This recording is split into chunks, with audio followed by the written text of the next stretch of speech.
Hello friends, જય માતાજી to all of you. જો આજે હું તમને કંઈક નવું દેખાડું છું. જોયું તમે? શું જોયું? એક નંદી અને એક વાઘ. જોયા છે તમે ક્યાંય? આ છે ઇન્દ્રેશ્વર મહાદેવનું મંદિર. તો હું આવી છું દ્વારકા જિલ્લાના ભાનવડ તાલુકાથી 5 કિલોમીટર આગળ, જ્યાં કને શિવજીનું મંદિર છે. એવી માન્યતા છે કે અહીંયા કને પાંડવો છે એ ગુપ્તવાસ દરમિયાન રહ્યા હતા અને ભગવાન અહીંયા કને શંકરની લિંગની સ્થાપના કરી અને પૂજા કરી હતી. જો અહીંયા તમને દર્શન થશે, કરો ધ્યાનથી દર્શન. ઓમ ત્રંબકમ યજામહે સુગંધિમ પુષ્ટિવર્ધનમ પુર્વાર્કમેવ વંદના મૃત્યુમોક્ષ્યમામૃતા. ઓમ નમઃ શિવાય. પછી અહીંયા કને એક સાઈડ હનુમાનજી મહારાજ અને એક સાઈડ ગણપતિ મહારાજ, જે બધા મંદિરની અંદર વિરાજતા હોય છે એવી જ રીતના લેફ્ટ અને રાઈટ બે ભગવાન વિરાજે છે. પછી સામે નંદી મહારાજ છે જ તે, અને આગળ મેં તમને કંઈક ખાસ વસ્તુ બતાવી. જોઈ ને તમે?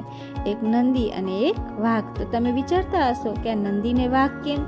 તો નંદી છે એ શંકર ભગવાનનું વાહન છે અને વાઘ છે એ માતા પાર્વતીનું વાહન છે, માતા અંબાનું વાહન છે.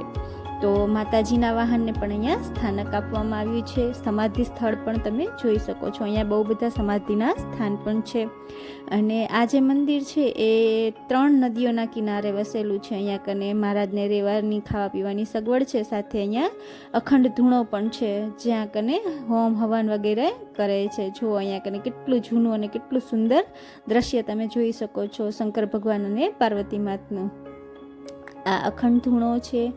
અને રાતના સમયે તો અહીંયાનું વાતાવરણ એટલું મસ્ત હોય છે, એકદમ ઠંડક, એકદમ શાંતિ.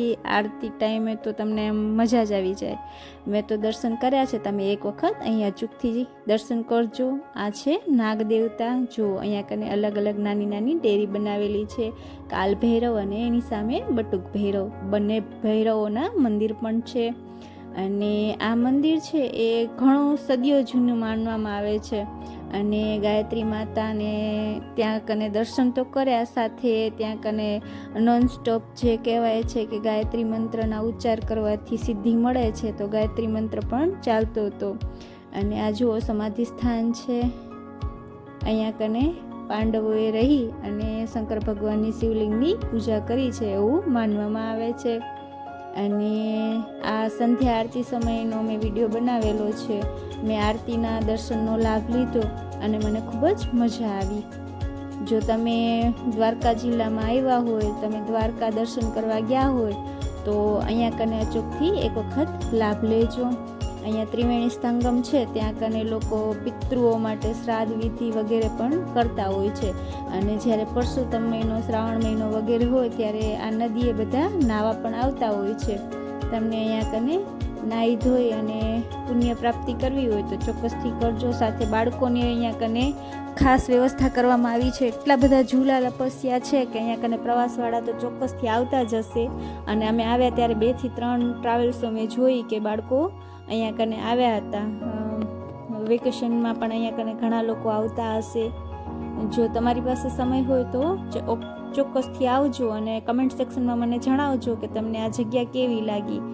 તમે ઘણા શંકરના મંદિરે જતા હશો અને જોયા પણ હશે, તો આ મંદિર પણ અચૂકથી જાજો અને જોજો. જગ્યા ખૂબ જ સરસ છે, જોવાલાયક છે અને ગમે એવી છે. અહીંયા કને જે 3 નદીઓનો સંગમ થાય છે, એક નદી વર્ધુ, ભેરાડી અને સોન નદી, આ 3 નદી છે એ એક સાથે ભેગી થાય છે. એટલે અહીંયા કને ત્રિવેણી ઘાટ પણ છે, જેનું ખૂબ જ મહત્ત્વ રહેલું છે.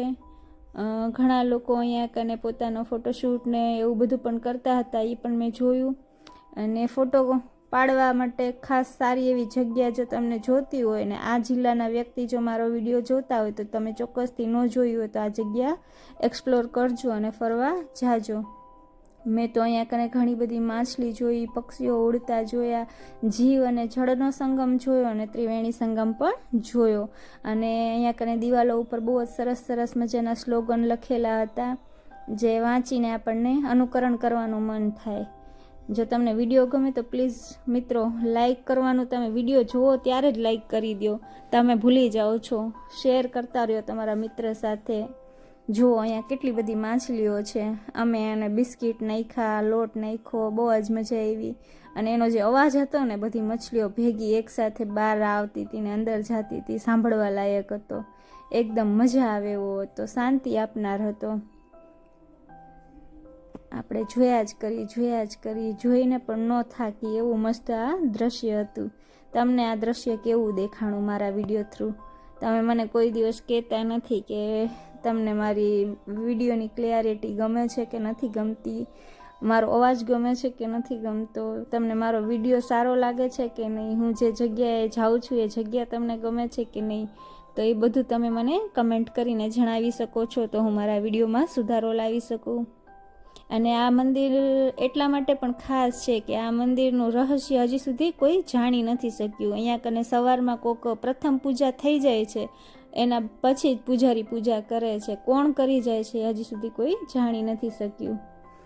અને આ ઘાટ ઉપર અલગ અલગ જગ્યાએ આમ 3 ઘાટ બનાવેલા છે. ત્યાં કને લોકો બહુ બધા સેલ્ફી લેતા હતા, માછલાઓને જમાડતા હતા, અને સનસેટ પોઈન્ટ પણ બનેલો છે. એટલે તમે એ દ્રશ્ય પણ સૂર્ય ડૂબતો હોય પાણીની અંદર એવું તમે જોઈ શકો છો. બહુ બધી પબ્લિક અહીંયા કને આવે છે અને આ જગ્યાએ જવા જેવું છે. એક વખત તો ચોક્કસથી જોવા જેવું છે. છોકરાઓ પિકનિક માટે ને એના માટે પણ અહીંયા બહુ બધા આવ્યા હતા. જો હું તમને હવે મંદિર અંદરથી બતાડું. આપણે અંદર એન્ટર થાશું એટલે એક સાઈડ ગણપતિ બાપા અને એક સાઈડ હનુમાનજી મહારાજ. ત્યારે આરતી ચાલુ હતી, મહારાજ આરતી કરી રહ્યા હતા. પછી એક સાઈડની અંદર શંકરનું મંદિર છે જ તે, પણ એક નાનું બાજુમાં બનાવેલું છે કે ત્યાં કને કોઈ પણ લોકો પોતે અંદર જઈ અને લોટો ચડાવી શકે. જે મેન ગર્ભગૃહ છે એની અંદર તો દરેક વ્યક્તિએ ધોતિયું પહેરીને જવાનું હોય છે. બાકી જે આ નાની દેરી હોય છે એનામાં બધા વ્યક્તિઓ પાણી ચડાવી શકે છે. અને આ મંદિર વર્ષો પુરાણું છે અને ઐતિહાસિક પણ છે. ઐતિહાસિક દ્રષ્ટિએ જે માન્યતા ધરાવતું હોય એવા મંદિરની મુલાકાત તો એક વખત અચૂકથી લેવી જોઈએ.